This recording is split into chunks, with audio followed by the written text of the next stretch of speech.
Hello friends, स्वागत आहे तुमचं आपल्या नवीन व्हिडिओमध्ये। या व्हिडिओमध्ये आपण सध्याच बिहारचे नवीन मुख्यमंत्री सम्राट चौधरी बनलेले आहेत, त्यांच्यावर आपण माहिती बघणार आहोत। तर बघा, बऱ्याच वेळेस परीक्षेच्या आधीच्या महिन्यामध्ये झालेल्या नियुक्त्या किंवा लगतच्या पूर्वीच्या महिन्यामध्ये झालेले करंट अफेअर इव्हेंट्स, ज्याच्यामध्ये वेगवेगळ्या प्रकारच्या नियुक्त्या, मुख्यमंत्रीपदी निवड झालेले तसेच राज्यपालपदी निवड झालेल्या व्यक्तींवर एक्झाममध्ये प्रश्न विचारला जातो। त्यामुळे त्या दृष्टीने आपण या सम्राट चौधरी यांच्याबद्दल माहिती जाणून घेणार आहोत। तर बघा, सम्राट चौधरी हे बिहारच्या मुख्यमंत्रीपदी यांची निवड झालेली आहे। त्यांचा शपथविधी 15 एप्रिल 2026 रोजी लोकभवन पाटणा या ठिकाणी पार पडणार आहे।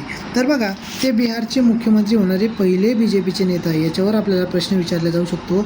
बिहारचे मुख्यमंत्री होणारे ते पहिले BJPचे नेता आहेत, त्यामुळे हे लक्षात ठेवणे गरजेचे आहे। ते बिहारचे 24वे मुख्यमंत्री ठरलेले आहे। म्हणजे आतापर्यंत 23 मुख्यमंत्र्यांनंतर हे 24वे तर बिहारचे पहिले म्हणजे BJPचे होणारे पहिले मुख्यमंत्री ठरले आहेत। यावर प्रश्न विचारला जाऊ शकतो।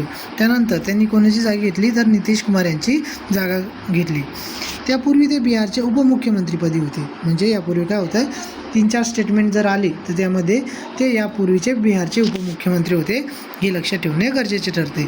त्यानंतर बघा, सम्राट चौधरी यांचा अल्पपरिचय बघा। त्यांचा जन्म हा लखनपूर या ठिकाणी झाला होता। 1968मध्ये लखनपूर या ठिकाणी झाला। त्यानंतर ते 2025 पासून बिहार विधानसभेत तारापूर मतदारसंघाचे प्रतिनिधित्व करत आहेत। ते कोणत्या मतदारसंघाचे प्रतिनिधित्व करत आहेत तर तारापूर मतदारसंघाचे प्रतिनिधित्व करत आहेत। मतदारसंघावर याआधी MPSCने प्रश्न विचारले आहेत, त्यामुळे हे लक्षात ठेवणे गरजेचे आहे। तारापूर मतदारसंघाचे प्रतिनिधित्व करत होते। त्यानंतर बघा, त्यांना राकेश कुमार या नावाने ओळखले जातात। म्हणजे सम्राट चौधरी यांना राकेश कुमार या नावाने देखील ओळखले जातात। त्यानंतर बघा, 2024 ते 2026 या काळात ते राज्याचे उपमुख्यमंत्री होते। तर 2014 ते 16 आणि 2020 ते 25 या दरम्यान ते विधान परिषद सदस्य म्हणून देखील काम केलेले आहे।